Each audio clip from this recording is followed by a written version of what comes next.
In the 40 years between 1870 and 1910, the United States experienced technological growth that was unparalleled in history. This growth changed everything about life in America and gave us much of the world that we know today. In our series of podcasts about these technological innovations, we now continue by examining the development of automobiles and Henry Ford's assembly line. My name is Dr. Rick Gardner from Columbus State University. This is another Muskogee County School District podcast, The Automobile and Henry Ford.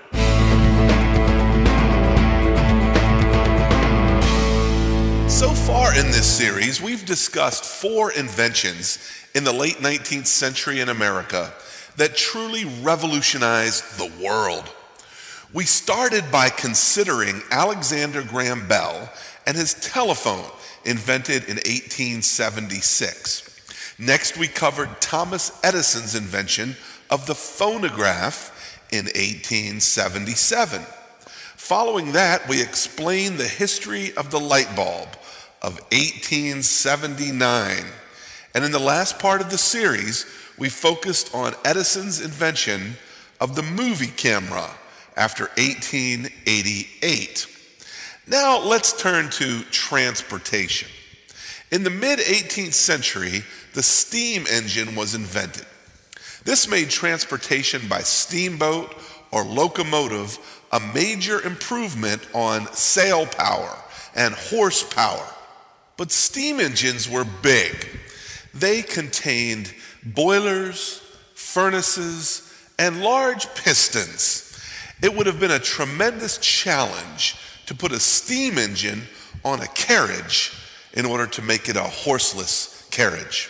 So even after the invention of steam power, people were still riding in horse-drawn wagons and carriages to get to their houses, even though they could take a train from city to city. Now, as you know, this was a time of tremendous technological advancement. And in the minds of many, there must have been a way to power wagons and carriages without horses. People wanted a drivable car that moved by itself. The Greek words for movable by itself are auto, which means by itself, and mobile, which means movable. People wanted an automobile. At first, there were a few steam engine carriages. Just like with the train, they began to use the short form of the word carriage to identify these vehicles. C-A-R, car. The most famous steam car was the Stanley Steamer. But a small steam engine was impractical, expensive, and even quite dangerous. What was needed was a more compact engine or a motor. Now, what made steam engines so big was the need for the large water boiler and a large coal or wood furnace.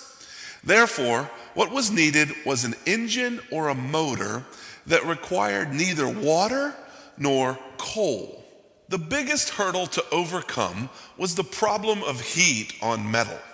The reason why engines needed to be powered by steam was that steam doesn't have the capacity to melt metal, no matter how hot it becomes.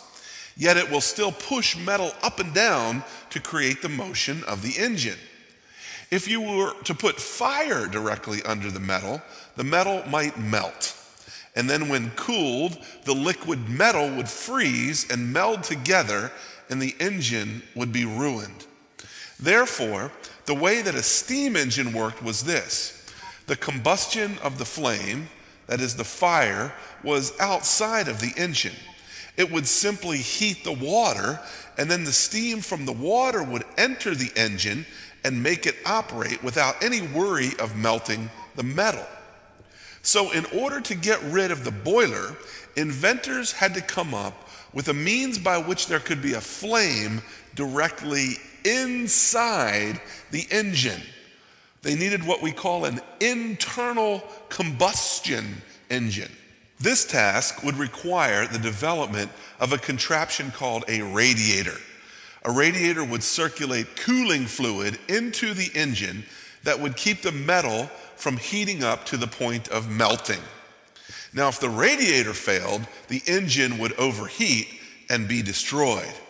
But what about the need for coal or wood? That takes up a lot of space. Well, the inventors realized that although it was very explosive, they could use gasoline to create the combustion needed inside the engine. Gasoline is a more compact fuel source than coal or wood, and it could fit somewhere on the car without taking up too much space. Now, a German inventor named Benz patented an internal combustion engine in 1879, the same year that the light bulb was patented. And in 1885, he patented an automobile called the Benz Motor Wagon. Within a short period of time, automobiles were the sensation. In America, men like Ransom Olds began creating Oldsmobiles. But internal combustion engines or motors were hard to make, and they were very expensive. There were not many people who had the knowledge or skill to make them, and not many people who could afford them. So if you wanted to order an automobile, it was going to take the craftsman a long time to build, and it was going to be very expensive because that maker was highly skilled. Now here's where we introduce a man in Detroit, Michigan named Henry Ford. He was hired to work for Thomas Edison at the Edison Illuminating Company, the light bulb company. And Edison approved Ford's desire to experiment with automobile designs. Well, soon Ford formed his own company that eventually took on the name the Ford Motor Company. In our next podcast, we'll find out how Ford solved the problem of the high cost of making automobiles by inventing an idea that has affected almost every single American even today. My name is Dr. Rick Gardner from Columbus State University. This has been another Muskogee County School District podcast, The Automobile and Henry Ford.